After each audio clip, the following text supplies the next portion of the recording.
ভারতবর্ষের মোগল সাম্রাজ্যের বাদশা ছিলেন যিনি, নাম ছিল তার ঔরঙ্গজেব। কি নাম বললাম?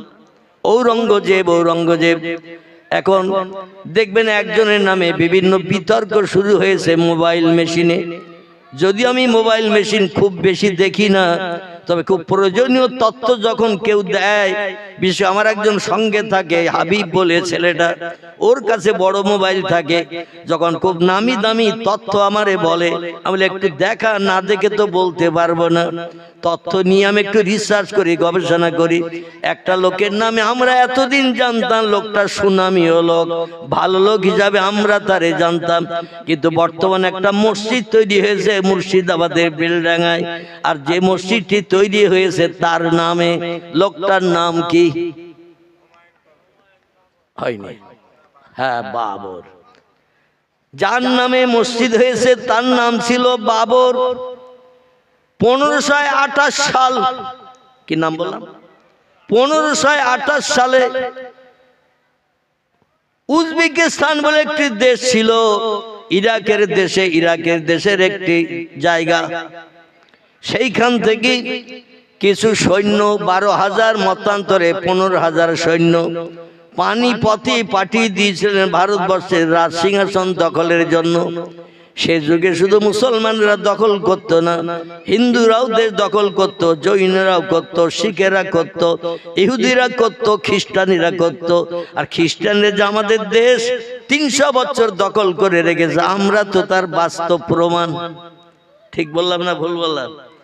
ইংরেজরাও সে যুগের দেশ দখল করত, কারণ ব্রিটেন থেকে এই দেশে এসেছিল দখল করার উদ্দেশ্য নিয়ে।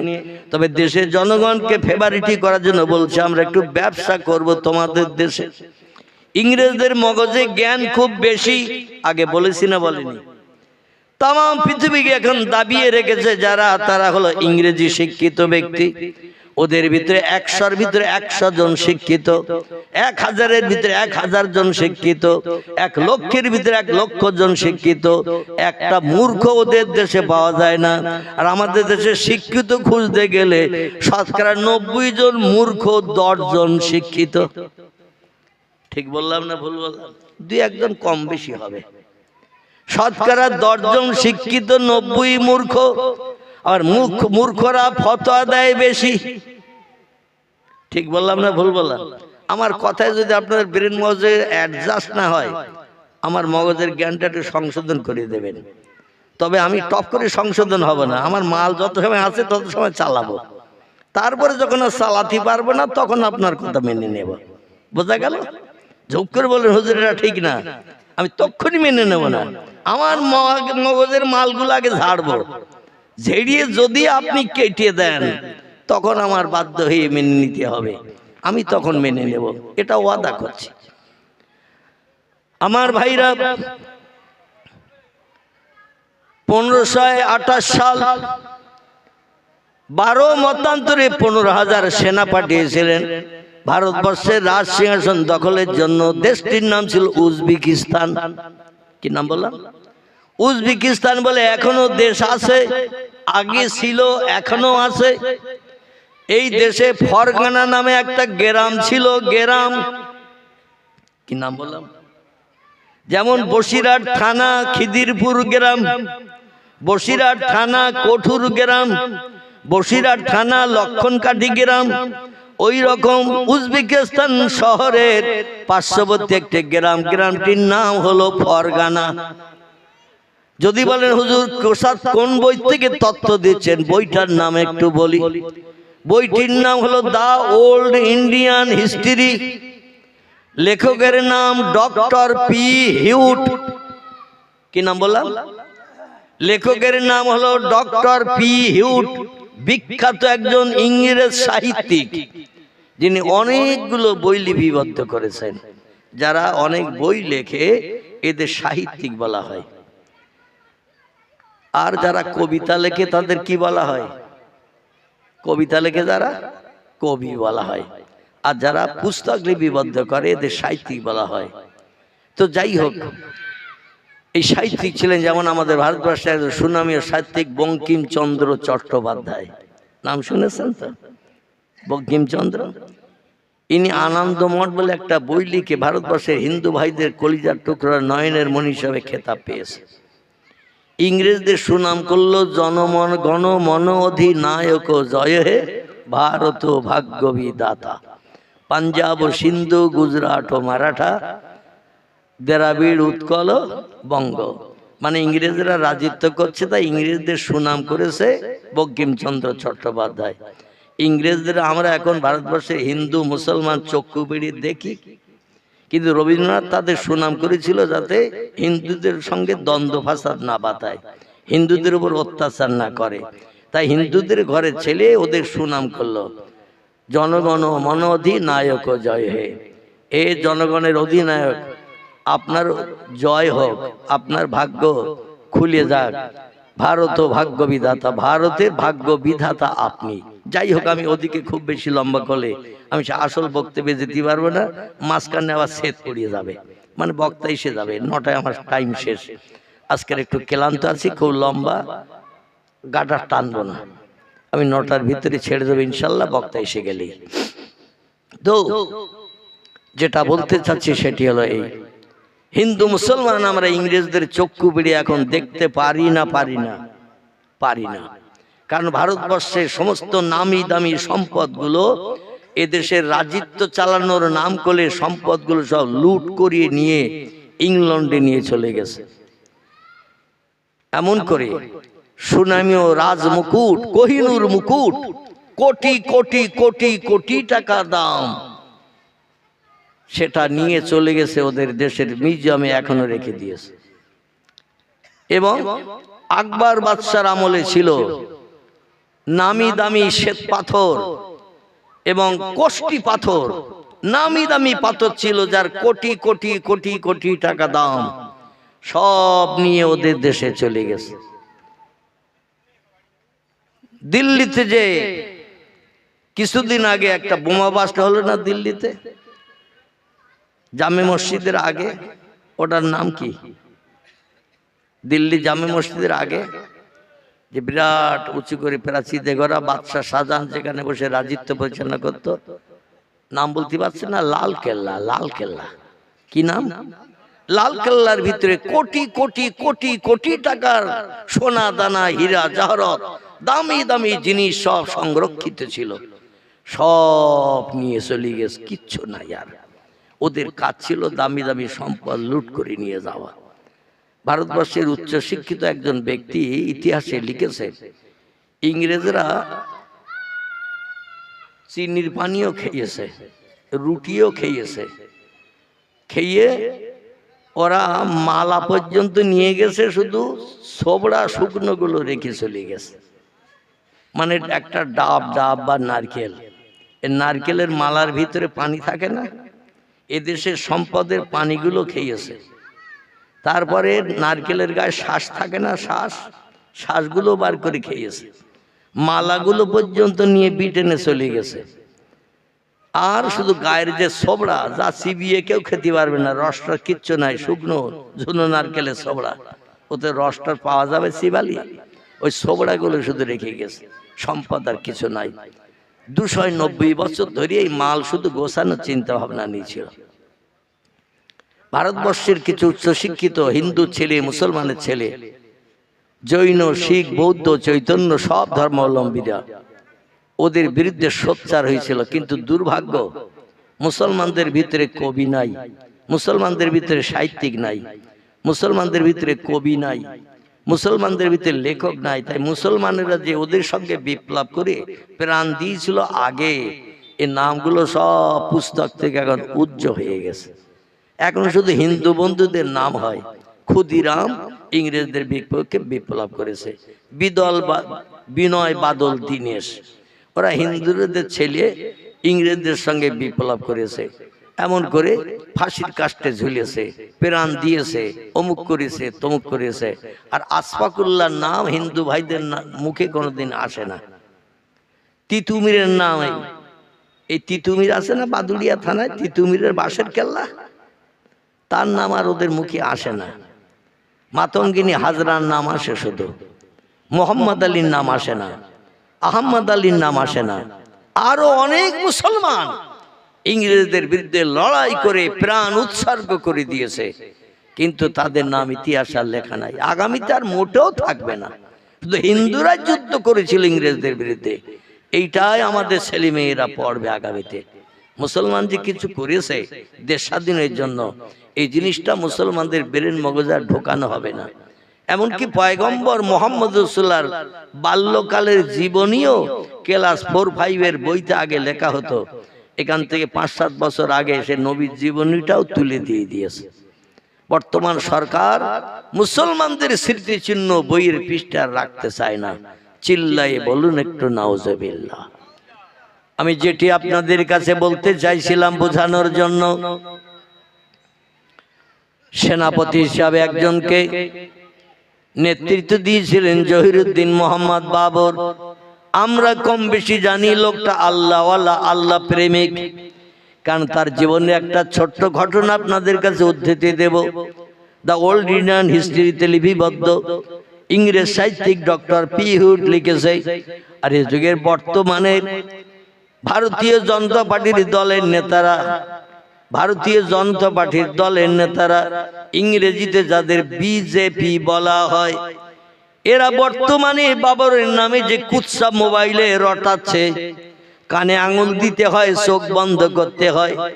বাবর নাকি ধর্ষক ছিল, বাবর নাকি নারী নির্যাতক ছিল, বাবর নাকি মেয়েদের প্রাণনাশ করেছে, তাদের স্বামীদের প্রাণনাশ করে মেয়েদের বিধবা বানিয়েছে, আরো কত কিছু মন্তব্য বাবরের নামে করা হচ্ছে। বলে অন্য কোন লোকের নামে মসজিদ করা হোক, আপত্তি নাই, কিন্তু বাবর একজন ধর্ষক, বাবর একজন চরিত্রহীন, বাবর একজন প্রাণনাশক। বহু হিন্দুর প্রাণনাশ করেছে এই দেশে, দেশ দখল করতে এসে, যার কারণে তার নামে মসজিদ হোক, এটা আমরা হতে দেব। শেষের কথাটা একটু বলেন। হ্যাঁ, এই কথাটা একটু বলবেন। বাংলাদেশের লোকেরা বলে ওটা হুজুরিয়ার বলতে হয় না, কিন্তু আমাদের দেশে ওই নিয়ম চালু নেই। আমাদের দেশে ওই নিয়ম চালু নেই। বাংলাদেশে হুজুর যেই বলবে হবে, শ্রোতারা উচ্চ রবে বলবে না, এটা করা যাবে। হুজুরের থেকে শ্রোতাদের কণ্ঠের আওয়াজ হবে জোরে না। আবার এ কাজটা করা ভালো, শ্রোতারা বলবে হ্যাঁ। আর আমাদের সবে এতেকাফ 6 মাসও ভাঙে না। কমার বললাম 6 মাসও এতেকাফ ভাঙে না। জলসায় আসি সব নতুন বউ হইয়ে। কি বউ? এই নতুন বউ যে বাপের বাড়িতে প্রথম দিন আসে, লোকজন দেখতে আসলে ও কি ফটফট করে কথা বলে? ও বলে 2-4 দিন যাক, সেগুলো একটু মাটির তলায় চালাই, তারপর যখন টানবা উবড়িতে পারবে না, তখন বুঝবা আমি চুপ করে থাকা বান্দা কিনা, চুপ করে থাকা বান্দি কিনা। আমি 2-4 দিন একটু ধৈর্য ধরিয়ে গালে পানি রেখে দিছি, পানি। এখন কথা বলতে গেলে পানি বেরিয়ে যাবে, তোর দিন নষ্ট হবে। নতুন বিয়ে হয়েছে তো, তাই গালে পানি নিয়ে এখন তোমাদের কথাগুলো হজম করতেছি। আমাদের দেশের শ্রোতাদের এই রকম ভাব। বাংলাদেশে ওয়াজ করতে গেলে সত্যি আমাদের খুব ভালো লাগে, কলিজা ঠান্ডা হয়।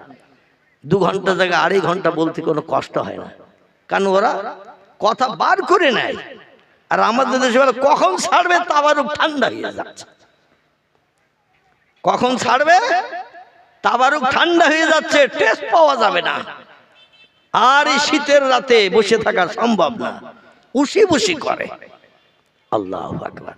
তবে গাজীতলার মাঠের লোক এখনো নড়াচড়া করিনি, দেখতেছে সব চুপ করে বসে আছে। শেষ পর্যন্ত যেন আল্লাহ থাকা তৌফিক দান করেন। সকলে বলুন আমিন, একটু জোরে বলুন আমিন।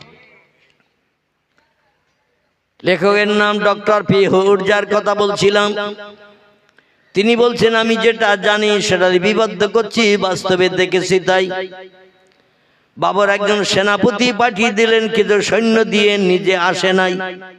আর বাবরের নামে যত বদনাম কুনাম, বর্তমান ভারতবর্ষের তৃণমূল সরকারের বিরোধী দলনেতা যিনি, নাম আর তার বলবো না, কারণ আমি এসব রাজনীতির বক্তব্য পছন্দ করি না। তো আজকের একটুখানি মনে এলো তাই 2-4টে কথা, বেশি দেব না। বর্তমান সরকারের বিরোধী দলনেতা যিনি, বাবরের নামে এত উল্টো পাল্টা মন্তব্য বক্তব্য রেখেছে, যার কারণে বলতে চাইছে ওই নামে কেন মসজিদ হবে, ওই নামে মসজিদ করতে আমরা দেব না। আগামীতে যদি সরকার ওদের হাতে যায়, আমার ধারণা জেসিবি গাড়ি দিয়ে ভাঙার দরকার হলো ভেঙে দেবে ভাই। কারণ ওদের হাতে এখন সরকারি নেতৃত্ব নাই। যদি অ্যাডভান্স বলে ফেলছি আমি কথাটা, ওদের হাতে এখন সরকার নাই, যার কারণে এখন ঠুটো জগন্নাথ সেজে রয়েছে। কিন্তু যেই সরকার ওদের হাতে যাবে, আমার ধারণার কথা বলছি, যে হুমকি ধামকি দিচ্ছে, যে মন্তব্য করছে, প্রয়োজন হলে জেসিবি গাড়ি নিয়ে যাবে আর জয় শ্রীরামের ধ্বনি দিতে দিতে মুর্শিদাবাদের বেলডাঙ্গা উজাড় করে জমিন হয়তো রক্তে লাল করে দেবে। জোরে বলুন একটু নাউজুবিল্লাহ। উভয় দল যদি শক্তপোক্ত হয়, উভয় দল যদি শক্তপোক্ত হয়, তা সেখানে রক্তের বন্যা বইবে না, বইবে না। মুর্শিদাবাদ জেলার মুসলমানদের শতকরা 75%, 70%। মুর্শিদাবাদ জেলায় মুসলমানদের সংখ্যা শতকরা 70 মতান্তরে 75%। অন্য ধর্মাবলম্বীদের পার্সেন্ট হলো শতকরা 25 থেকে 30। যারা 3 ভাগের 1 ভাগ মুসলমান, 3 ভাগ, এরা কি ওই মসজিদ ভাঙতে গেলে ওরা কি জোরে রোগীর মতো শুয়ে থাকবে নাকি? এই জন্য আমি কথাটা বললাম, বেয়াদবি নেবেন না। এ কথা আবার কত দূর যাবে তাও জানি না। আমি এতদিন পর্যন্ত কথা বলি নাই। তবে যদি তাদের হাতে সরকারি ক্ষমতা যায়, এই বাবরের নামের মসজিদ তারা রাখতে চাইবে না। কারণ অন্য নামে মসজিদ হোক, আপত্তি নাই। আর ওই নামে মসজিদ হয়েছে বলে লক্ষ লক্ষ কোটি কোটি টাকা মুসলমানেরা আনন্দ করে দান করছে। ওদের গায়ে গাত্রদাহ জ্বলছে, জ্বালা চলছে, ঘুম হচ্ছে না। কারণ মুসলমানের এত টাকা কেন ওই নামে দান করছে? ও বিরোধী দল নেতা, তুমি কি জানো না বাবর আসলে মিথ্যুক ছিল না, বাবর ধর্ষক ছিল না, বাবর প্রাণনাশক ছিল না। তিনি আসেননি যুদ্ধ করতে, যুদ্ধ করতে ছিল তার প্রধান সেনাপতি, নাম ছিল তার মীর মোহাম্মদ বাকি। কি নাম বললাম? মীর মোহাম্মদ বাকি তার নাম। এই লোকটি শুধু 5 ওয়াক্ত নামাজি ছিল না, এ রাতের বেলা ঘুম কামাই করে বিবি বাচ্চা দুর্ভিক্ষস্থানে ফেলে রেখে এসেছিল। বিবি বাচ্চা সঙ্গে আনে নাই, বিবির পাশে রাতের বেলা ঘুমায়নি, বিছান সজ্জায় শয়ন করে গোবর সাবের মতো নাক দিয়ে ফসফস করে আওয়াজ তুলিনি। এ রাতের বেলা তাহাজ্জুদের নামাজ পড়তো আর বলতো, আল্লাহ অল্প কিছু সেনা এনেছি উজবেকিস্তানের ফরগানা থেকে, আর আমরা এসেছি পানিপথে নৌকা যোগে, লঞ্চ যোগে। আর যে দেশের রাজ সিংহাসন দখল করতে এসেছি, সে দেশের জনগণ সব ড্যাঙায় বাস করে, জমিনে। আর আমরা এসেছি সব পানিপথে, পানিপথে।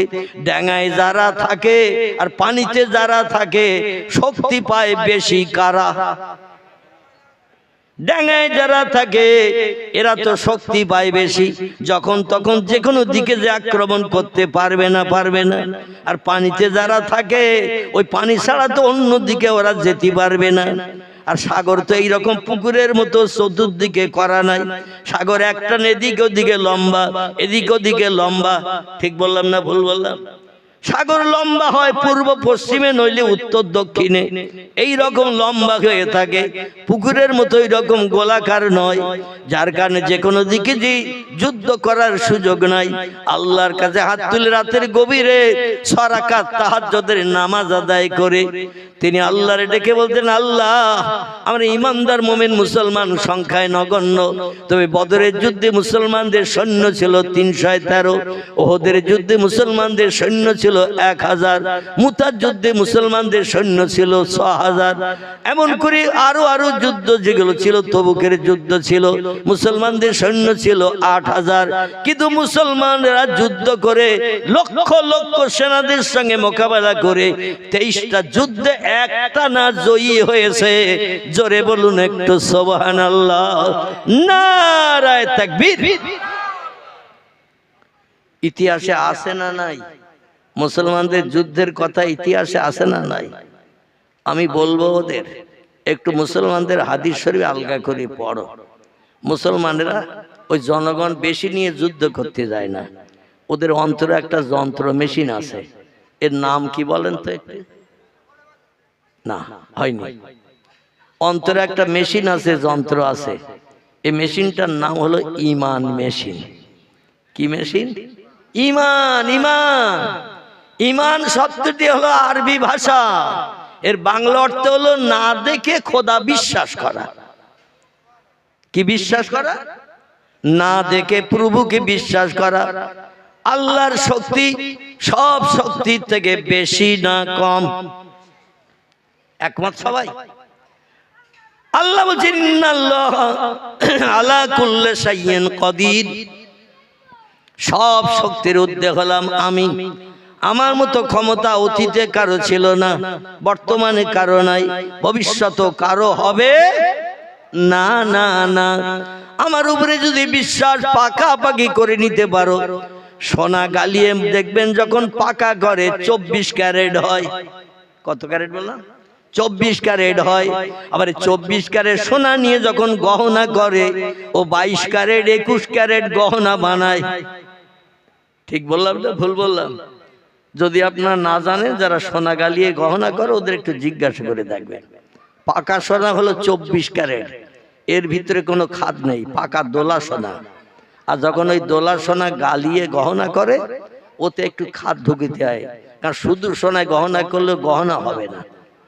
এই জন্য ওতে একটু ভেজাল ঢুকতে হয়, না ঢুকলে দুমড়ানো যাবে না, দুই মুখ এক জায়গায় করে জোড়া দেওয়া যাবে না, কারণ ও জোড়া খাবে না। আমার ভাইরা, এই পাকা সোনা ছিল পয়গম্বর মুহাম্মদ রাসূলুল্লাহ সাহাবীরা। জোরে বল, এই মোবাইলটা বন্ধ করো তো। কার মোবাইল হ্যাঁ করতেছে এখানে? কার মোবাইল হ্যাঁ করতে বন্ধ করো।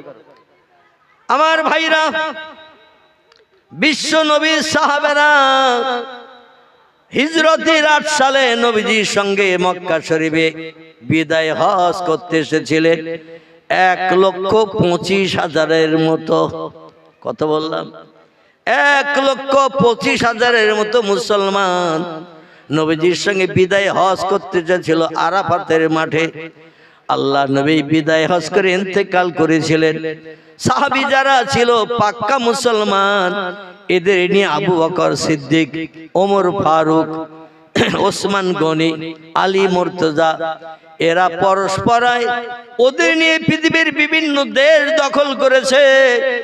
মুসলমানেরা অর্ধেক পৃথিবীর বাদশাহিত্ব পেয়েছে এই পাক্কা ইমানদার মুসলমানদের দিয়ে যুদ্ধ করিয়ে।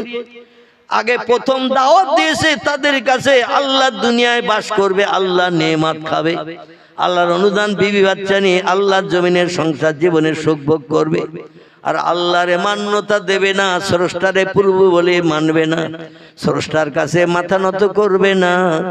এটা যারা করতো না তাদের কাছে মুসলমানরা প্রথম কলেমার দাওয়াত দিতে এসেছিল। লা ইলাহা ইল্লাল্লাহু মুহাম্মাদুর রাসূলুল্লাহ। নবীজি তার জামানায় সাহাবীদের এইভাবে কলেমার দাওয়াত মিশরে পাঠিয়েছেন, সিরিয়ায় পাঠিয়েছেন, কুফায় পাঠিয়েছেন, বসরায় পাঠিয়েছেন, ইরাকে পাঠিয়েছেন, ইরানে পাঠিয়েছেন, দামেস্কে পাঠিয়েছেন, জর্ডানে পাঠিয়েছেন, তুরস্কে পাঠিয়েছেন, বিভিন্ন দেশে আল্লাহ নবী সাহাবীদের দিয়ে চিঠি পাঠিয়েছেন।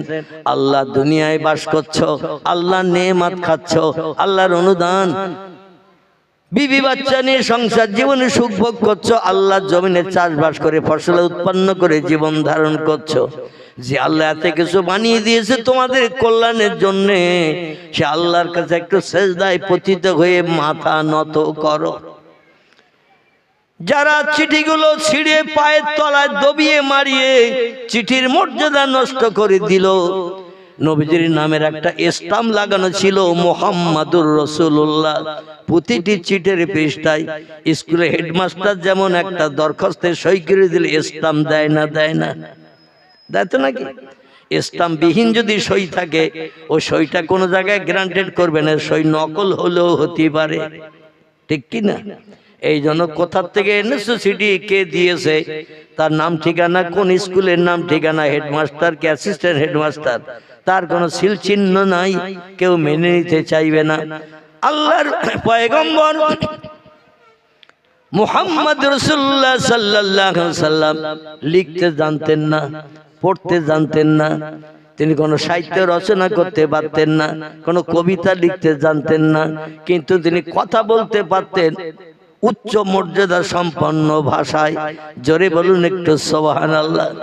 এক কথায় ভারতের সাহিত্য সম্রাট বঙ্কিমচন্দ্রের নাম ইতিহাসে লেখা হয়েছে। বড় হাডি হাডি ভাষা তার বইতে লেখা আছে। পড়েছেন আনন্দমঠ? কে কে পড়েছেন একটু হাত তোলেন তো দেখি। আল্লাহু আকবার। এই বই না পড়লে ভাষা শিখতে পারবে না কেউ। মানে বাংলা ভাষার ভিতরে কত দামি দামি হাডি হাডি শব্দ আছে, এই সাহিত্যিক বঙ্কিমচন্দ্র চট্টোপাধ্যায় তার আনন্দ মঠের ভিতরে লিপিবদ্ধ করেছে। সময় সুযোগ পেলে বইটা কিনবেন, একটু চোখে দেখবেন, পড়বেন। বাংলা ভাষার কত সাহিত্য ধর্মী রয়েছে। তো পয়গম্বর মোহাম্মদ রাসূলুল্লাহ স্কুলে যায়নি, কলেজ চোখে দেখেনি, বিশ্ববিদ্যালয়ের চৌকাঠ পার হয়নি, খাতা কলম দিলে নাম লিখতে পারতেন না, বই দিলে পড়তে পারতেন না। কিন্তু আল্লাহ আসমানি জ্ঞান যদি তারে দেয়, তাহলে আর পড়াশোনার দরকার হয় বলে মনে হয়, আর দরকার আছে বলে মনে হয়। এমন এমন ভাষা নবী বলে দিতেন। নবী শুধু ভাষা বলে দিতেন না, তিনজন লেখক কাতেব তারা চিঠি লিখত। কজন নাম বলেন তো তিনজনের? এই তিনজন মানুষ চিঠি দিয়ে ভাষায় লিখতেন, নবী ভাষাটা বলে দিতেন। তারা নিজেরা নিজেরা ভাষা তৈরি করে লিখত না, নবী যেটা লিখতে বলতেন তারা সেই ভাষাগুলো লিখত, কারণ ওরা লেখনির ক্ষমতা ছিল। আল্লাহ নবী লেখনির ক্ষমতা ছিল না, তবে ভাষা ছিল উচ্চঙ্গের। জোরে বলুন একটু সুবহানাল্লাহ। একজনের নাম আবু তালেবের বেটা হযরতে আলী। কি নাম বলেন? আলী মুর্তজা, ফাতেমার স্বামী। ইনি ছিলেন কাতেব, লেখক। নবী যখন বলতেন কোন ভাষা বিদেশির কাছে চিঠি পাঠানোর জন্য, আলী সামনে থাকলে আলীরে বলতেন লেখো। আলী যখন সামনে থাকতো না, আল্লাহ নবী এই তিনজনে আরেকজন যদি সামনে থাকতেন, তারে বলতো, ও বাবা সালমান ফার্সি, তুমি আসো নাকি বাবা? সালমান ফার্সি পিছন দিক থেকে হাত ঝুড়ে বলতেন, নাম ইয়া রাসূলুল্লাহ। যিনি তৌরিত জানতেন, জব্বুর জানতেন, ইনজিল জানতেন, সুরিয়ানি ভাষা, হিব্রু ভাষা, বিভিন্ন ভাষার আসমানি কিতাব তিনি পড়তে পারতেন, কিন্তু আরবি ভাষার দক্ষতা তার ছিল না। জোরে বলুন সুবহানাল্লাহ। কিন্তু ইনি লেখক ছিলেন, খুব সুনামীয় লেখক। নাম ছিল তার সালমান ফার্সি। ইনি ধর্মাবলম্বী, কলেমা পড়ার আগে ছিল অগ্নি উপাসক। আগুন পূজা করে স্রষ্টা বলে মান্যতা দিত। এখনো পৃথিবীতে কিছু ধর্মাবলম্বী আছে না নাই? আগুন সামনে নিয়ে পূজা করে বলে, আগুন তুমি হলে স্রষ্টা, তুমি সব পুড়িয়ে ধ্বংস করে দিতে পারো, তোমার মতো ক্ষমতা আর কারো নাই নাই নাই। তাই তুমি সব ক্ষমতার ঊর্ধ্বে, তাই তোমার স্রষ্টা বলে মান্যতা দেই। এই জন্য অগ্নি উপাসক মজুসি যারা এমন করে, এই আগুন পূজারী যারা, এরা আগুনে পড়ে না, মরণের পর কবরও দাফন হয় না। এরা মারা গেলে মাজায় দড়ি বেঁধে বাসে করে দুই মাথায় নিয়ে কাঁধে করে নিয়ে ফাঁকা মাঠে ফেলে দেয়। অগ্নি উপাসকরা এরা কবরেও যায় না, শ্মশানেও পড়ে না, তাই এদের মাঠের মাঝখানে ফেলে রেখে আসে। আর চতুর্থ জন্তু কাকসিল যা থাকে শগুন, তারা যে যেমন পারে খেয়ে আর কখানা শুধু রেখে চলে যায়, গোশত বস্তার কিছু থাকে না। এই ভারতবর্ষের প্রথম নারী প্রধানমন্ত্রী ছিলেন যিনি, নাম ছিল তার শ্রীমতী ইন্দিরা গান্ধী। এর স্বামী ছিল কিন্তু এই অগ্নি উপাসক। জানেন কেউ? জানেন না। এই ইন্দিরা গান্ধীর স্বামী ছিল অগ্নি উপাসক। এর স্বামীর নাম ছিল ফিরোজ। ফিরোজ নামটা মুসলিম নাম না? ফিরোজ, ফিরোজ নাম। এই ফিরোজ গান্ধী বলা হতো। মহাত্মা গান্ধী তার বাবা জওহরলাল নেহরু মুসলমানের এই শিখ বিশেষ করে এই অগ্নি উপাসককে বিয়ে করার কারণে, ফিরোজ নামের ছেলেটারে বিয়ে করার কারণে জওহরলাল নেহরু মেয়েটারে মেনে নিতে চায়নি। বিয়ে করবি হিন্দু ছেলেকে, বিয়ে করবি খ্রিস্টানের ছেলেকে, বিয়ে করবি ইহুদির ছেলেকে, বিয়ে করবি বৌদ্ধের ছেলেকে, তো তুই কেন অগ্নি উপাসকের ছেলে বিয়ে করলি? মজুসি কেন তুই স্বামী হিসাবে বরণ করলি? তোর আজ মেয়ে বলে মেনে নেব না। জাতির জনক মহাত্মা গান্ধী বলল, তুমি যদি মেনে না নাও, আমি ওদের মেয়ে জামাই বলে মেনে নিচ্ছি। তাই ওই গান্ধীর নামে ফিরোজ গান্ধী নামকরণ করা হলো। ইন্দিরার নাম আর জওহরলাল নেহরুর নামে থাকলো না, ইন্দিরার নামও করা হলো ইন্দিরা গান্ধী। মানে ওই জাতির জনক মহাত্মা গান্ধীর নামে স্বামী স্ত্রী দুইজনের নামকরণ করা হলো। জোরে বলুন একটু মারহাবা। সুবহানাল্লাহ বলতেছেন নাকি? সুবহানাল্লাহ সব জায়গায় বলা যাবে না, একটু মারহাবা বলেন। মানে জাতির জনক তাদের মেয়ে জামা হিসেবে মেনে নিয়েছিল। তাই এই ফিরোজ ছিল অগ্নি উপাসক, বিশ্ব নবীর মহব্বতের সাহাবী, মদিনার দেশে বড় খেজুর বাগানের মালিক ছিল। এখনো তার বড় খেজুর বাগান আছে, তবে তিনি বেঁচে নাই। বংশ নসল 1450 বছর আগের বংশ নসল। এই সালমান ফারসি রাদিয়াল্লাহু আনহুর বংশ নসল এখনো বেশি আছে মদিনায়। তারা সেই খেজুর বাগানের রক্ষণাবেক্ষণ করে। আল্লাহ বেশি বেশি করে ফল দেয় সেই গাছে। জোরে বলুন একটু সুবহানাল্লাহ। বিখ্যাত অগ্নি উপাসক পূজারী ছিল সে। তৌরাতের পুরো জ্ঞান রাখতো, জব্বুরের পুরো জ্ঞান রাখতো, ইনজিলের পুরো জ্ঞান রাখতো।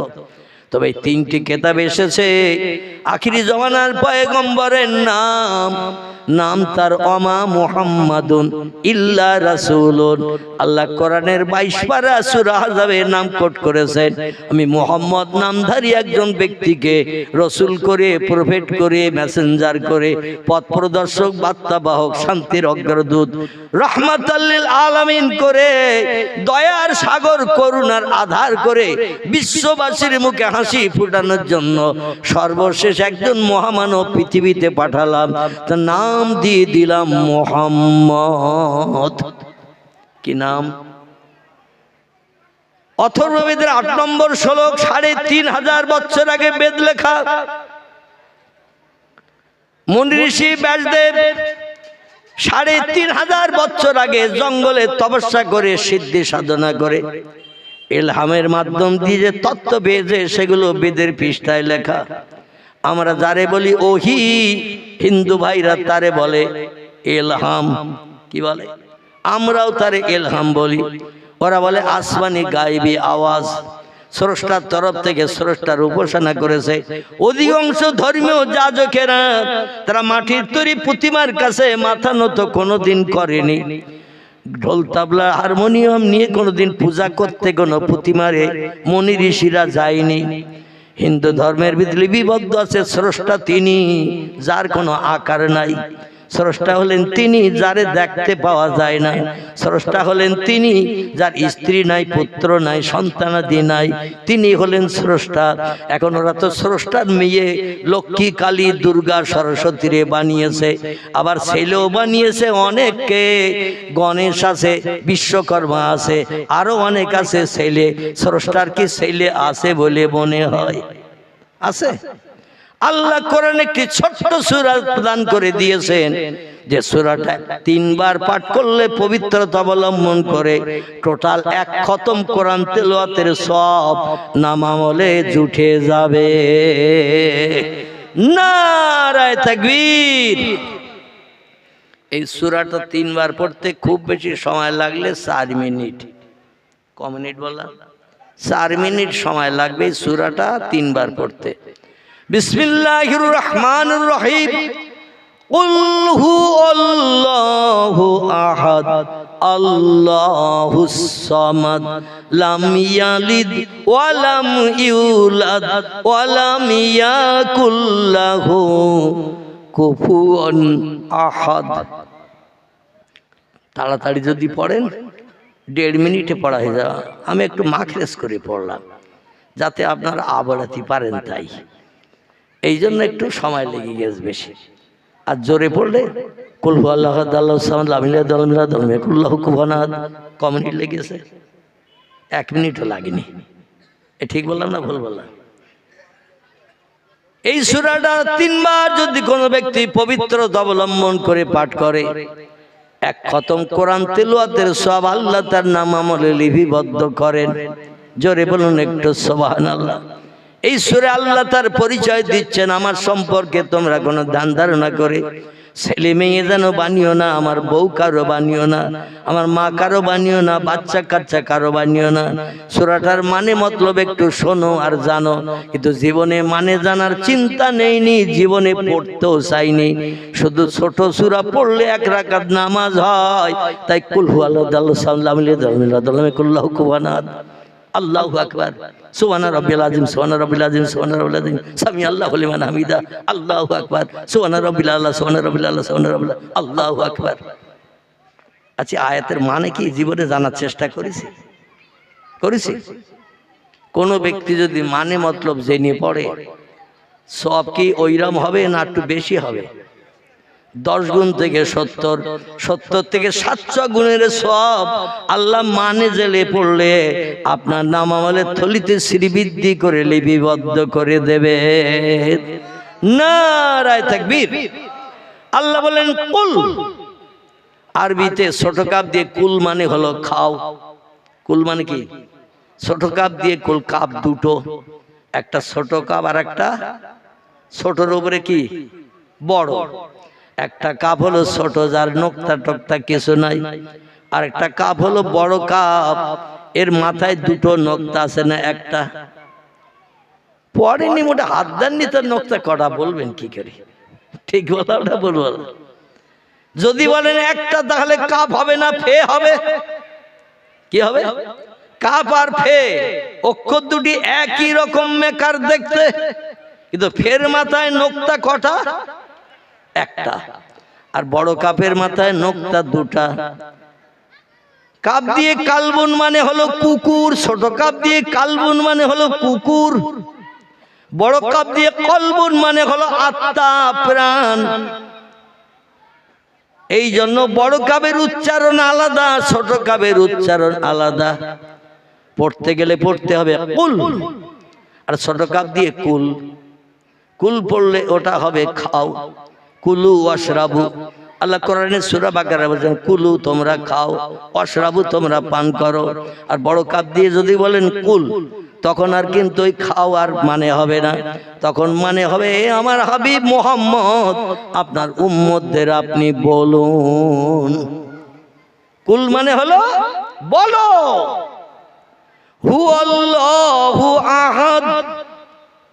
যারা আমার সম্পর্কে বিভিন্ন ধ্যান ধারণা করছে, আমার বউ কজন, মা কজন, ছেলে কজন, মেয়ে কজন, জেনারেশন সূত্রে তো পৃথিবীতে এইভাবে মানুষ বেঁচে আছে, মারা যাচ্ছে, বেঁচে আছে, পরস্পর চলছে। এই রকম জেনারেশন কিন্তু তোমাদের মতো আমার নাই। জোরে বলুন সুবহান। আমি অতীতে ছিলাম একা, বর্তমানে আছি একা, ভবিষ্যতেও থাকবো একা। আমার মা কোনোদিন তোমাদের মার মতো মরবে না, আমার বাপ কোনোদিন তোমাদের বাপের মতো মরবে না, আমার দাদা কোনোদিন অতীতে মরে নাই, দাদি কোনোদিন মরে নাই। আসলে ছিলই না তো মরবে কে? বোঝা যাচ্ছে তো নাকি? ছিলই না তা মরবে কে? আপনি বলে দিন আপনার উম্মতদের, যারা এই কাবা শরীফের ভিতরে 360টা মাটি পাথরের প্রতিমা সাজিয়ে রেখেছে, 22 হাত লম্বা, 22 হাত আড়, 22 হাত উঁচু, একটা চতুর্কোণা বিশিষ্ট বড় ঘর। আমাদের ঘর করা হয় ক হাত। কথা বলেন তাড়াতাড়ি। ক হাত ঘর করা হয়? লম্বা ক হাত? ফুটে জিজ্ঞাসা করলে বললেন 12 ফুট। কি ঠিক বললাম না ভুল বললাম? 12 ফুট লম্বা। আর ক ফুট? বলে 11 ফুট, 10 ফুট আর। যদি বলি হাত, তাহলে রোদে হাফ হাফ জোর করতে হবে। একটা ঘর আছে কাবা শরীফের চাতলে, এই ঘরটি 22 হাত লম্বা, 22 হাত আড়, আবার উঁচুতেও 22 হাত, 33 ফুট লম্বা, 33 ফুট আড়, 33 ফুট উঁচু। যেদিকে তাকাবেন মেকার একই। এই ঘরটির নাম হলো কাবা বাইতুল্লাহ। জোরে বলুন একটু সুবহানাল্লাহ। এই বড় আকারের ঘরটি 3টে পাক দিয়ে হাজিদের ওমরা করতে যারা যায় 7টা পাক দিয়ে ঘুরতে সময় লাগে 3.5 ঘন্টার মতো।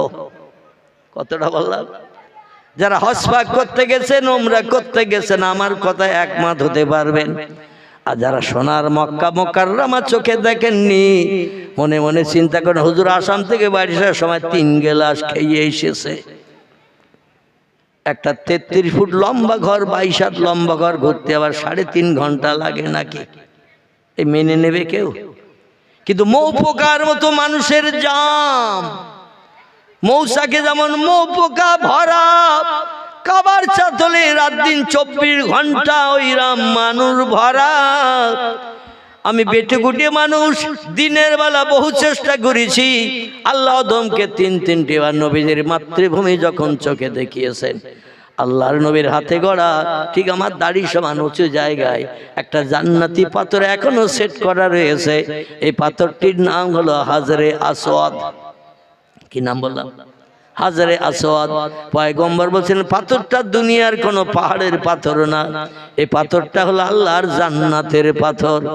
এই পাথরটা আল্লাহ পাক পাঠিয়ে দিয়েছিলেন ওই মক্কা মুকাররমার কাবা ঘরের পূর্ব দিকে, বিশ্ব নবীর জন্ম ঘরের দক্ষিণ সাইডে একটা পাহাড় এখনো দাঁড়িয়ে আছে।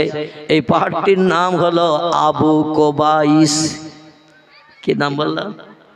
সৌদি সরকার পার্শ্ববর্তী গাজ্জা পাহাড় ভেঙে চুরমার করে দিয়েছে।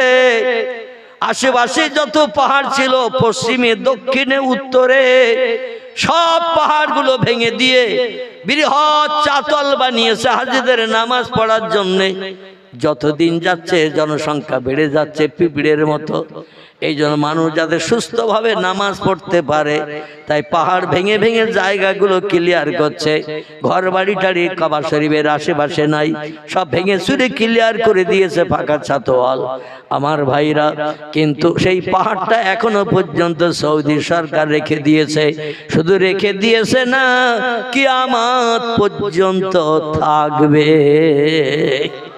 আর একটু জোরে বলেন, কেন থাকবে?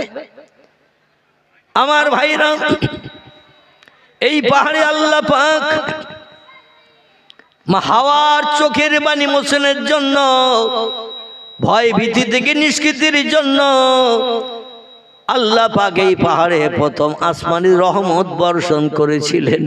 জোরে বলুন একটু সুবহানাল্লাহ। স্বামী স্ত্রী 2 জন গন্ধম খাওয়ার পরে পেশাব পায়খানার বেগ লেগে গেল। আল্লাহ বলেন নোংরা জায়গায় চলে যাও, যত পারো পায়খানা করো, পেশাব করো হাগুয়ার মতো, আমার আপত্তি থাকবে না। তো আমার জান্নাতে নোংরা ফেলতে দেব না। টোটাল 8খানা জান্নাত সব পবিত্র। জোরে বলুন একটু সুবহানাল্লাহ। আর জান্নাত নোংরা করবে, আমি ওটা আল্লাহ মেনে নেব না। কারণ আমার 8খানা জান্নাতের ভিতরে ময়লা ফেলার একটা ডাস্টবিন পর্যন্ত নাই।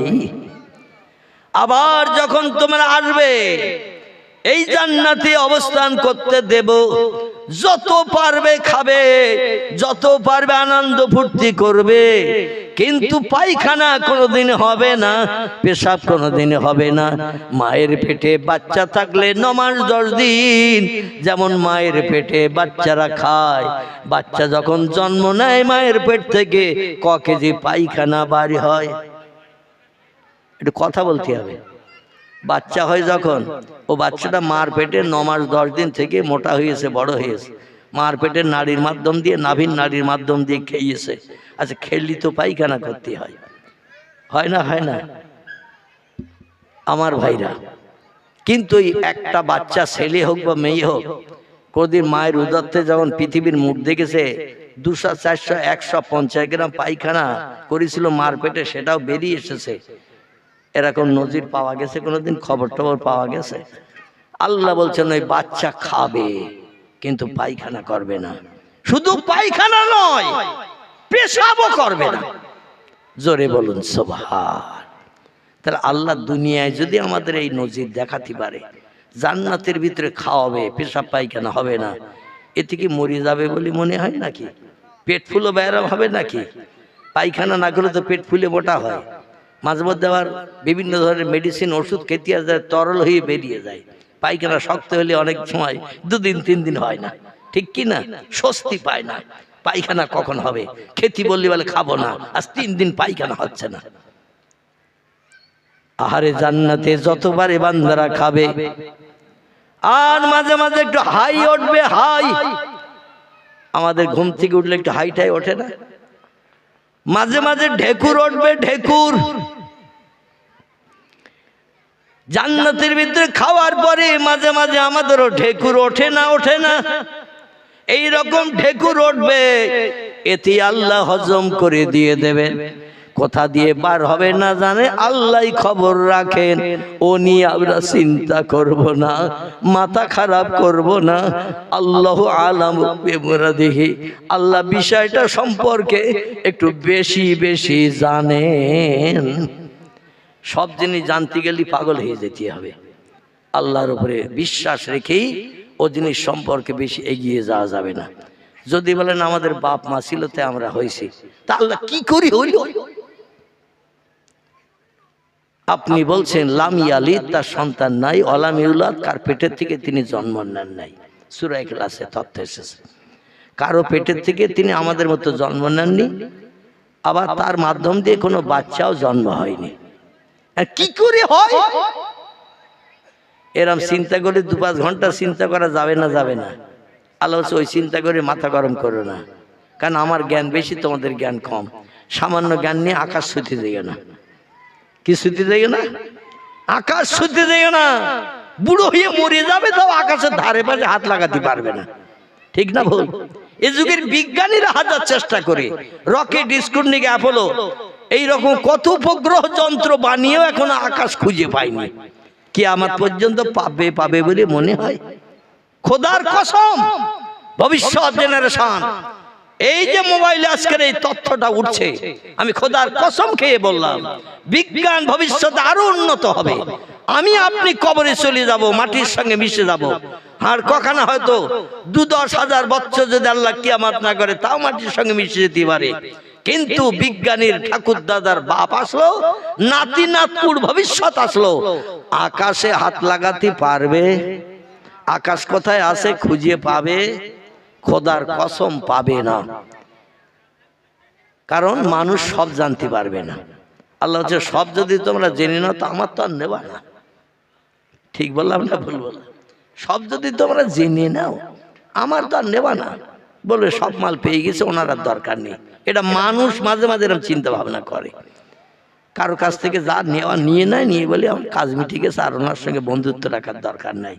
এরকম বলে না, বলে না, বলে না, বলে না? আর ওনার দরকার নেই, যা মাল নেওয়ার সব নিয়ে ফেলিস, ভালোবাসা মহব্বত প্রেম দিয়ে ধোঁকা দিয়ে সব কাজ আদায় করে দিয়েছে, আর বন্ধুত্ব রাখার দরকার নেই। আল্লাহ বলছেন কিয়ামত পর্যন্ত চেষ্টা করলো, মায়ের পেটের বাচ্চা আলেম হবে না হাফেজ হবে, চোর হবে না গুন্ডা হবে, দস্যু হবে না ডাকাত হবে, অন্ধ হবে না চক্ষুষ্মান হবে। এটা আমি জানি, তোমরা জানো না। জোরে বলুন সুবহানাল্লাহ। কবে পশ্চিম দিক থেকে সূর্য ডগমগ করে ভোরবেলা গাছের মাথা দিয়ে উঠবে, কিয়ামত পর্যন্ত চেষ্টা করেও তথ্য দিতে পারবে না। ওটা আল্লাহ আমি জানি। জোরে বলুন একটু সুবহানাল্লাহ।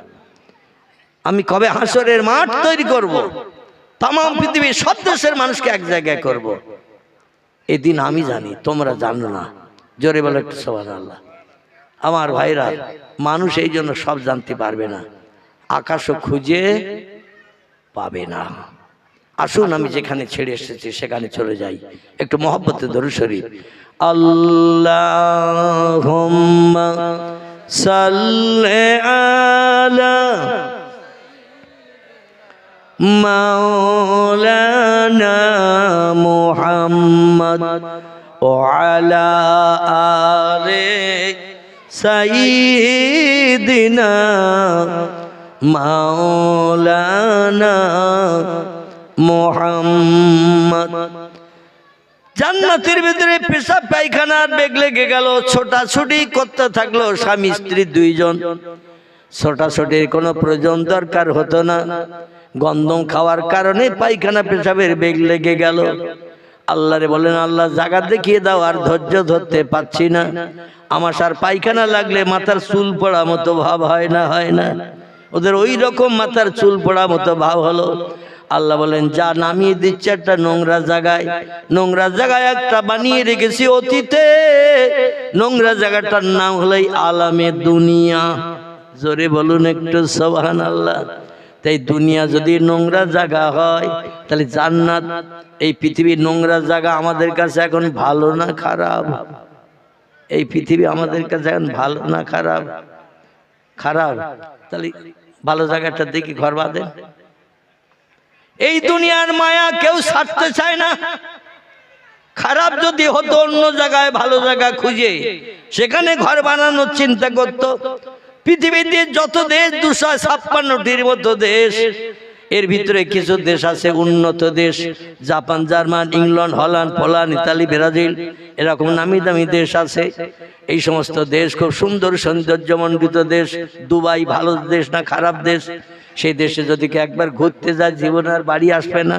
বলে রাস্তাধার ড্রেনের পাশে শুয়ে থাকলে তাও থাকবো, বাড়ি যাই আর এই মশার কামড় খাবো না। কত সুন্দর সুন্দর দেশের জমিন পৃথিবীতে আছে। এই দুনিয়ার জমিন যদি আল্লাহর কাছে খারাপ হয়, তা জান্নাতটা কত ভালো, একটু চিন্তা করলে মাথা ঘুরে যাবে ভাই। জোরে বলুন একটু সুবহানাল্লাহ। আল্লাহ বলেন, পৃথিবীতে যাও, খুব সংক্ষেপ করে বলি, পৃথিবীতে যাও, যত পারো পেশাব পায়খানা করে স্বস্তি পাও। পেশাব পায়খানা সারলো, এবার স্বস্তি।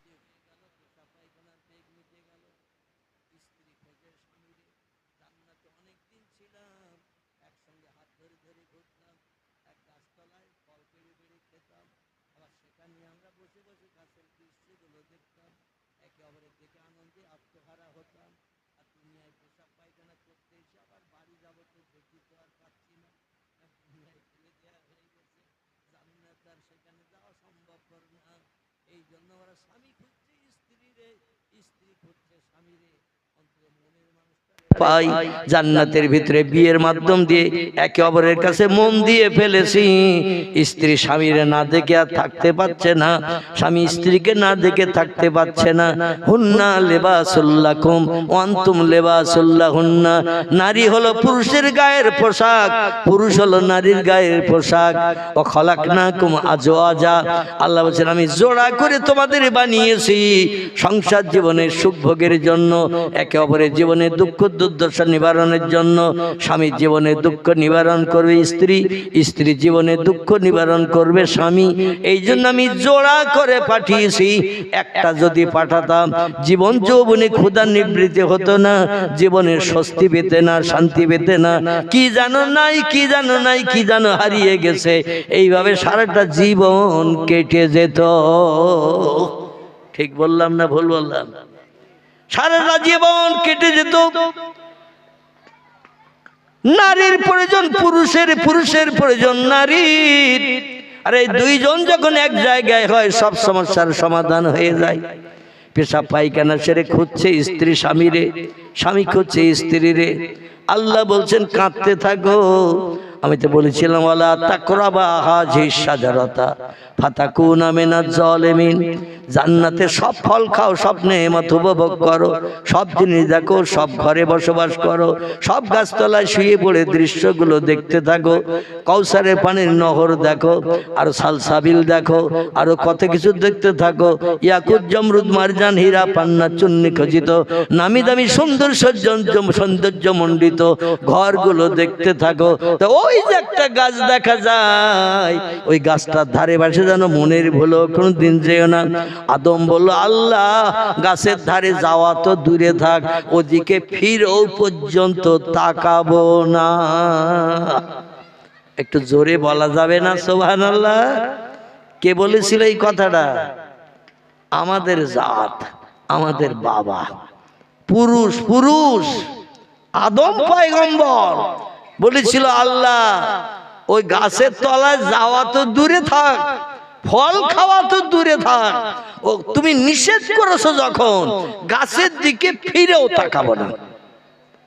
বাড়ির মেয়েদের যদি বলেন ঘরে সব জায়গায় ঘুরবি, আলমারি খুলবি, আরেঞ্চেস খুলবি, শোকেস খুলবি, সব খুলবি, তো খাটের তলার ওই দক্ষিণ পশ্চিম কোণের দিকে যেন উঁকি মেরে দেখবি না।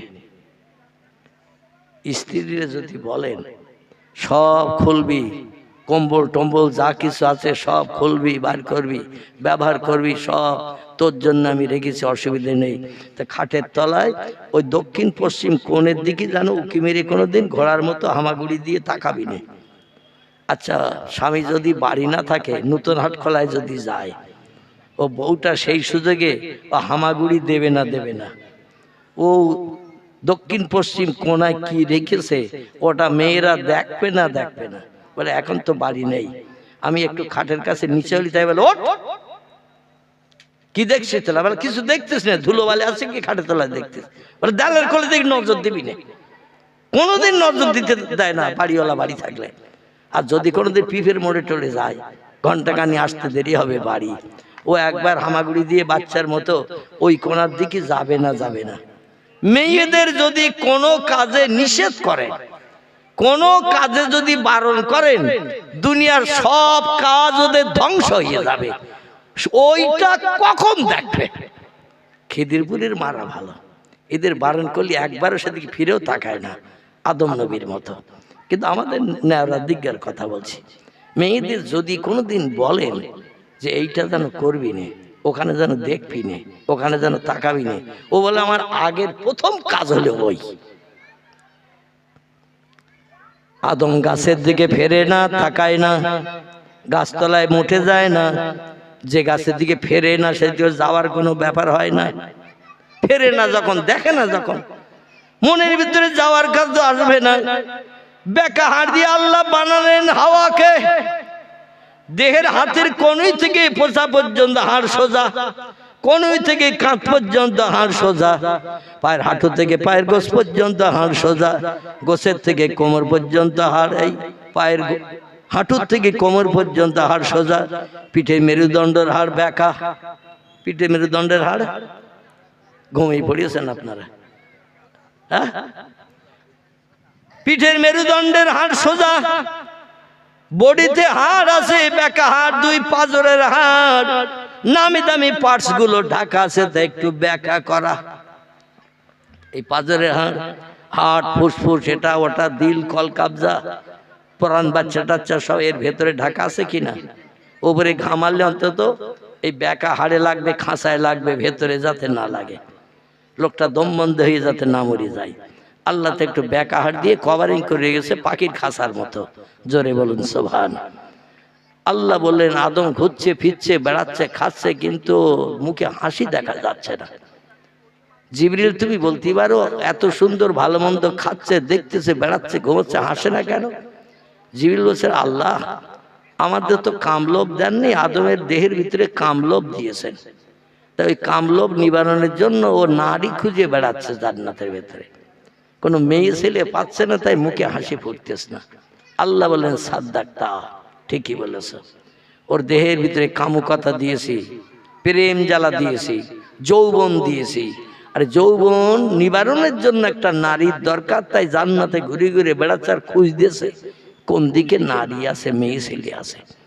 এক কাজ কর, আমার জান্নাত তো আমি সুখের জায়গা বানিয়েছি, দুঃখের জায়গা বানাইনি। আর সুখের জায়গায় অসুখে হয়ে থাকবে, আমি আল্লাহ ওটা পছন্দ করি না। এই জন্য ও যখন ঘুমিয়ে পড়বে গাছতলায়, বেড়াতে বেড়াতে ঘুরতে ঘুরতে যখন ক্লান্ত হয়ে যাবে, জান্নাতের ফিরফিরে ঠান্ডা হাওয়ায় যখন ঘুমিয়ে পড়বে নহরের ধারে, কৌসারের ধারে, তখন ওর বাম পাজরের একটা হাড় বার করে নিবি। বেটা ছেলের থেকে মেয়ে ছেলেদের হাড় একটা বেশি, সেটা হলো পাজরের হাড়। আদমের দেহের থেকে একটা পাজরের হাড় জিবরিল আমিন ঘুমান্ত অবস্থায় বের করে নিয়েছিল। যেমন আমি অধম, আমার অপারেশন করেছিল যেদিন, এই পাজরের কাঠির থেকে একবার কুস্কি পর্যন্ত পুরো ফেরিয়ে ফেলেছিল। 3.5 ঘন্টা লেগেছিল কিডনি জুড়িয়ে আবার সেলাই দিতে, 3.5 ঘন্টা। আমি কিছুই খবর রাখিনি। তো আল্লাহ পাক আদমকে ওই রকম ঘুম পাড়িয়েছে, অপারেশনের রোগীর মতো। অপারেশনের রোগী, উপরের দিকে 3-4টে লাইট জ্বলতেছে, সুন্দর সুন্দর কালারিং লাইট, 4টে 5টা ঠিক এরকম মেকারে বড় বড় লাইট। ইনজেকশন টেকশন কিচ্ছু দেয়নি, শুধু আমার স্ট্রেচারে করে নিজে লাইটের তলায় নিয়ে গেছে। একটু মনে মনে ভয় ভয় লাগতেছে, কি ইনজেকশন দেবে কি করবে তার তো ঠিক নেই। কিডনি জড়বে বলিয়ে জামা কাপড় সব খুলিয়ে এখন ন্যাংটা কাপড় পরিয়ে এনেছে, মানে উপরে এক পর্দা তলায় এক পর্দা আর পুরো মাঝখান দিয়ে ফাড়া। যাই হোক, ওদিকে বক্তব্য রাখার দরকার না। যেটা আমি বলছি সেটা হলো এই স্ট্রেচারটা এনে লাইটের তলায় এনেছে, উপরে লাইটটা এইরকম একটা ফুলের মতো এরকম মেকার এরিয়া, তাতে 5টা বড় বড় লাইটের ফুল রয়েছে, এক এক রকম লাইট জ্বলতেছে। তো আমি বলি লাইটটা তো বেশ ভালো দেখাচ্ছে। এই দেখতে দেখতে কখন আমার আর খবর নেই, ইনজেকশন টেকশন কিচ্ছু দেয়নি, এমনি এমনি আমি বেহুশ হয়ে গেছি। 3.5 ঘন্টা পরে বার করেছে, তাও জানি পুরো পেট ফেড়িয়েছে।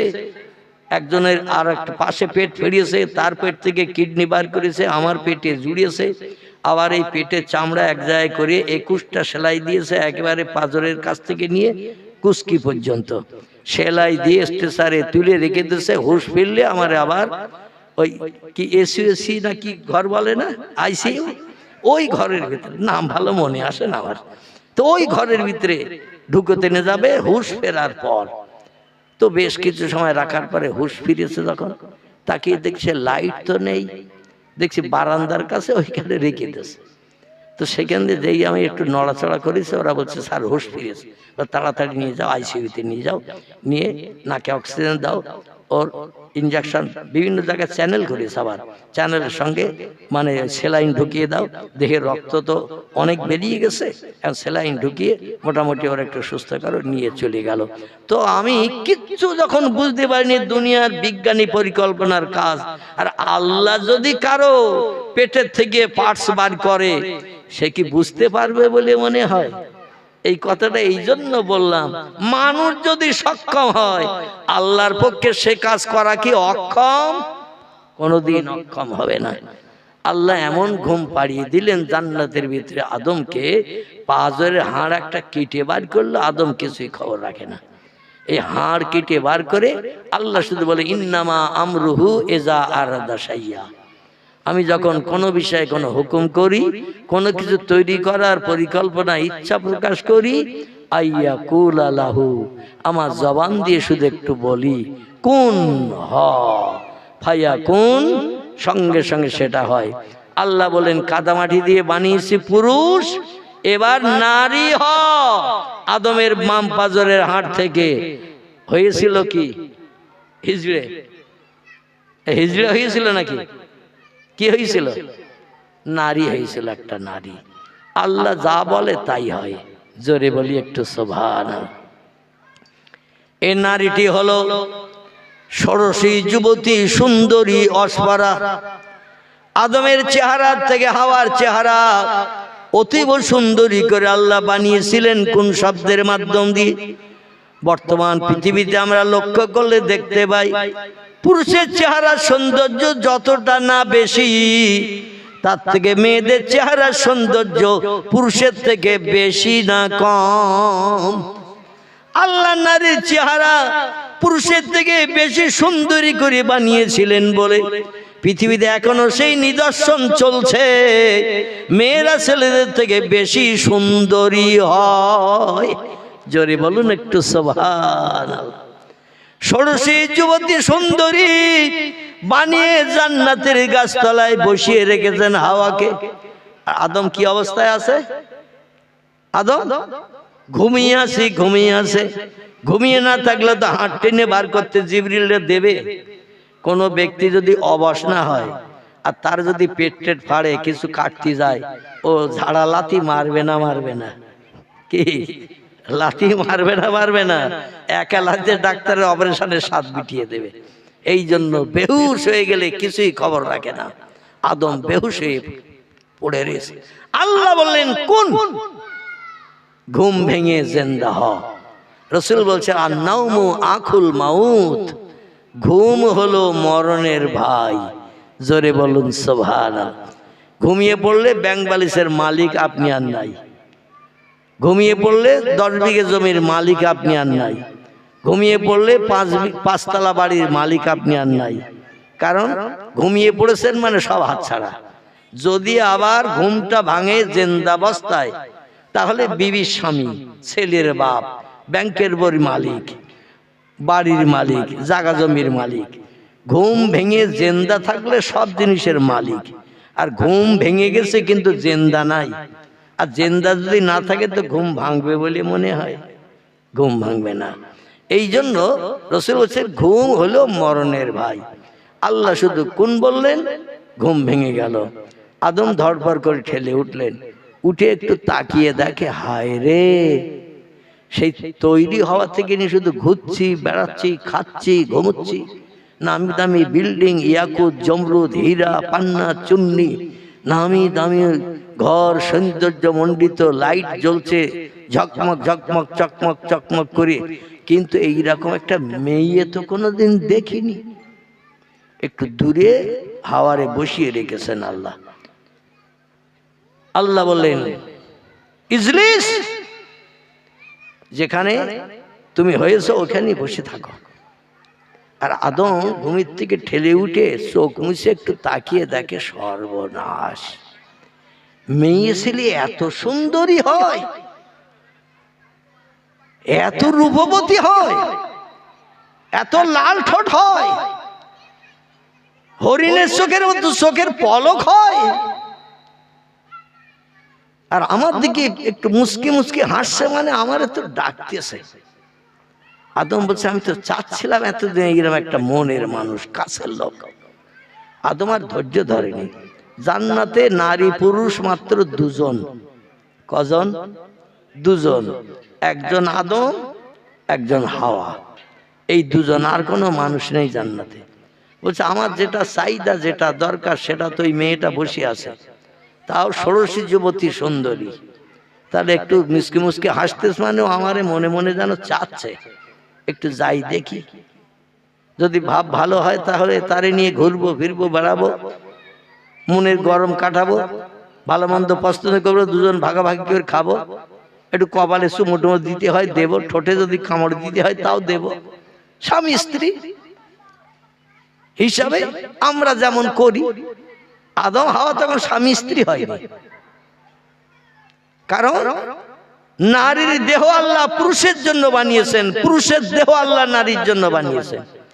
নারীর অঙ্গ প্রত্যঙ্গ তার স্বামী দেখতে পাবে, এছাড়া অন্য কেউ দেখতে পারবে না। আবার পুরুষের চেহারার অঙ্গ প্রত্যঙ্গ স্ত্রী দেখতে পাবে, এছাড়া অন্য কোন নারী দেখতে পাবে না। কিন্তু এখন আর স্ত্রী যা দেখে না, পরকীয়া সেটা দেখে। পরকীয়া বোঝেন তো নাকি? আর একজন মোবাইলে অ্যাকশন চালাচ্ছে, এখানে অবশ্য এরকম অ্যাকশন ট্যাকশন নেই। যাই হোক, আদম বলছে একটু যাই দেখি ভাবগতিক কি রকম।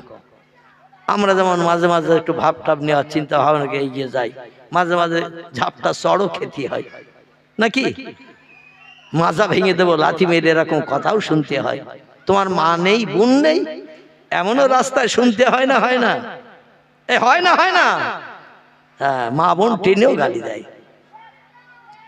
আদম যেই কাছের দিকে যেতে গেল, লাবণ্যময় চেহারা, মুসকে মুসকে হাসি, রূপবতী যুবতী। আমার ভাইরা, আল্লাহ বললেন, হুঁশিয়ার, সাবধান, ডেঞ্জার, বিপদ, খাতরা। ওই নারীর গায়ে যেন হাত দেবে না, স্পর্শ করবে না, যত সময় না পর্যন্ত বিবাহ বন্ধনে আবদ্ধ হবে। জোরে বলুন একটু সুবহানাল্লাহ। আল্লাহু আকবার। আমার ঘড়িতে সম্ভবত 1 মিনিটের একটু বাকি, আপনাদের হয়তো 1 মিনিট ছাড়িয়ে গেছে। কি গেছে না যায়নি? বক্তাও ঠিক টাইম মতো এসে গেছে। তবে সেই বক্তৃতার আগে বলেছিলাম রাত 1টা, মনে আছে তো? এই মনে আছে তো? 1টার আগে যেন কেউ উঠবে না, পেশাব লাগা ছাড়া, পেশাব লাগা ছাড়া কেউ যেন উঠবেন না। আমি অনুরোধ রাখছি, রেখে আমার বক্তৃতার এখানেই সমাপ্ত করলাম। আবার বোধহয় 1-2 পরে সম্ভবত বোধহয় কালিকার পাড়ার রাস্তার উপরে আছে বোধহয় প্রোগ্রাম একটা আছে না, ওই পাড়ায় আছে বোধহয় মনে হচ্ছে। আবার আসছে আমাদের মসজিদের বাৎসরিক জলসা 22শে অঘ্রাণ। আলিম না, সে তো বলা যাবে না, এখন বলা যাবে না, এখন বলে জলসাটা নষ্ট হয়ে যাবে না। এই তুমি উঠতেছ কেন? উঠো না ভাই, যেখানে যা হয়েছে হোক, তারা সে বিষয়ে চিন্তা ভাবনা করবে। উচ্চ রবে মহব্বতে প্রাণ খুলে দরুদ শরীফ। আল্লাহুম্মা সাল্লি আলা